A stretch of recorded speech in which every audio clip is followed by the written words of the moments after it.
gapni to'qib podshodan sovg'a olmoqchiman deyilsa, men aytgan gaplarni podshoga yoqdi, men aytgan gaplar podshoga yoqadi. Shuning uchun ham senga har xil sovg'alar olib kelaman. Men borligim tufayli sen hech qanday tashvishlar sezmaysan.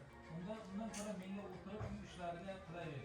Men topishim senga minnat qilayotganim yo'q-ku, debdi.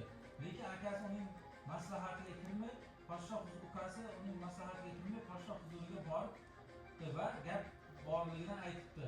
Men osmon Assalomu alaykum. Assalomu alaykum. Ko'rganimizdan bog'layapmiz.